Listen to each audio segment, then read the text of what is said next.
जय श्री हरि। ओम नमो भगवते वासुदेवाय। पद्मिनी एकादशी व्रत कथा। एकादशियों का श्रवण करते हुए अर्जुन ने भगवान श्री कृष्ण से कहा, हे प्रभु, अब आप अधिक मास की शुक्ल पक्ष की एकादशी के संबंध में बताएं। इस एकादशी का नाम क्या है तथा इसके व्रत का क्या विधान है? इसमें किस देवता का पूजन किया जाता है और इसके व्रत से किस फल की प्राप्ति होती है? कृपा कर यह सब विस्तार पूर्वक बताएं। भगवान श्री कृष्ण ने कहा, हे अर्जुन, अधिक मास की एकादशी अनेक पुण्यों को देने वाली है। इसका नाम पद्मिनी है। इस एकादशी के व्रत से मनुष्य विष्णु लोक को जाता है। इस एकादशी के व्रत का विधान मैंने सर्वप्रथम नारद जी से कहा था। यह विधान अनेक पापों को नष्ट करने वाला तथा मुक्ति और भक्ति प्रदान करने वाला है। इसके फल व विधान को ध्यानपूर्वक श्रवण करो।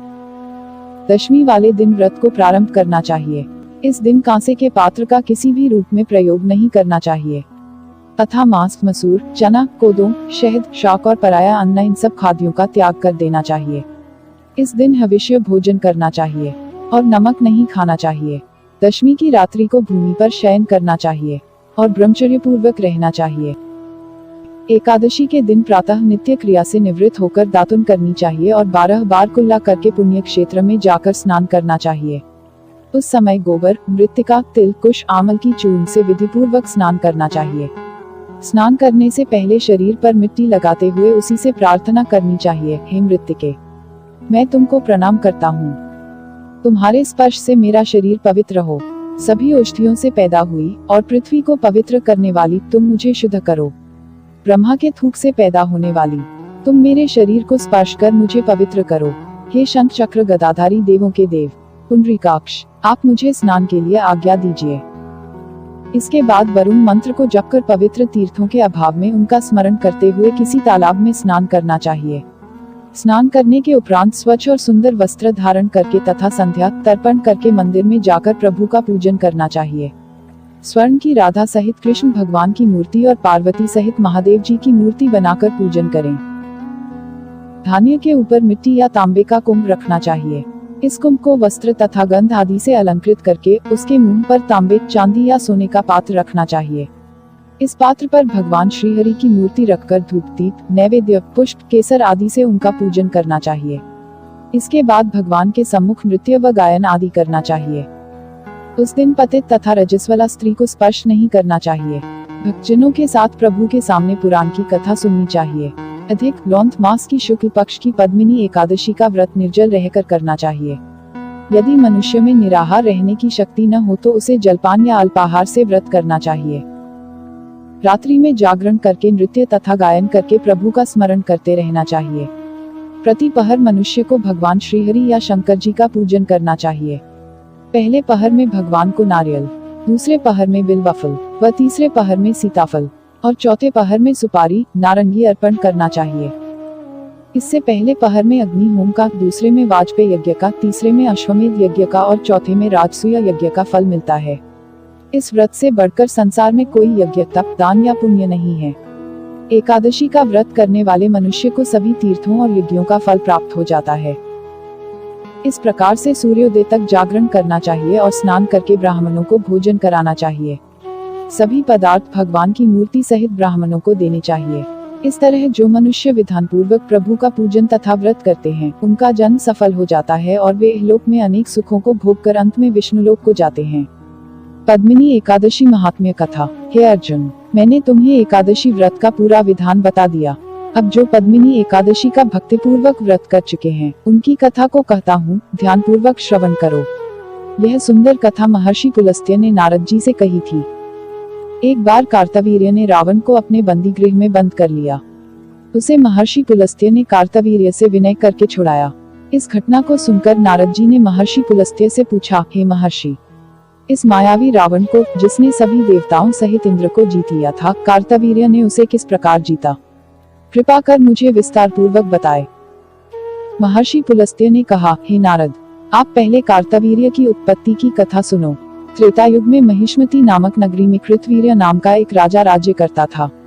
उस राजा की 100 स्त्रियां थीं, उनमें से किसी के भी राज्य का भार संभालने वाला योग्य पुत्र नहीं था। तब राजा ने सम्मानपूर्वक ब्राह्मणों को बुलाया और पुत्र की प्राप्ति के लिए यज्ञ करवाए, किंतु सब व्यर्थ रहे। जिस प्रकार दुखी मनुष्य को भोग नीरस मालूम पड़ते हैं, उसी प्रकार राजा को भी अपना राज्य पुत्र बिना दुख में प्रतीत होता था। अंत में वह तप के द्वारा ही सिद्धियों को प्राप्त जानकर तपस्या करने के लिए वन को चला गया। उसकी स्त्री परमदा, जो कि राजा हरिश्चंद्र की पुत्री थी, वस्त्रालंकारों को त्याग कर अपने पति के साथ गंधमादन पर्वत पर चली गई। उस स्थान पर इन लोगों ने 10,000 वर्ष तक तप किया, किंतु सिद्धि प्राप्त न हो सकी। राजा की देह मात्र हड्डियों का ढांचा मात्र ही रह गई। यह देख प्रमदा ने श्रद्धापूर्वक महासती अनसुया से पूछा, मेरे स्वामी को तप करते हुए 10,000 वर्ष व्यतीत हो गए, किंतु अभी तक प्रभु प्रसन्न नहीं हुए हैं, जिससे मुझे पुत्र प्राप्त हो। इसका क्या कारण है? परमदा की बात सुनकर देवी अनसुया ने कहा, अधिक मास जो कि 36 माह बाद आता है, उसमें 2 एकादशी होती हैं। इसमें शुक्ल पक्ष की एकादशी का नाम पद्मिनी और कृष्ण पक्ष की एकादशी का नाम परम है। इनके जागरण और व्रत करने से ईश्वर तुम्हें अवश्य ही पुत्र देंगे। तत्पश्चात देवी अनसुया ने व्रत का विधान बताया।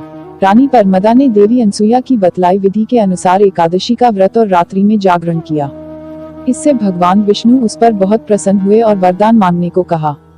रानी परमदा ने कहा, प्रभु आप यह वरदान मेरे पति को दीजिए। रानी परमदा का वचन सुन भगवान विष्णु ने कहा, हे परमदेव, मुझे मल मास बहुत प्रिय है, उसमें भी एकादशी तिथि मुझे सबसे अधिक प्रिय है।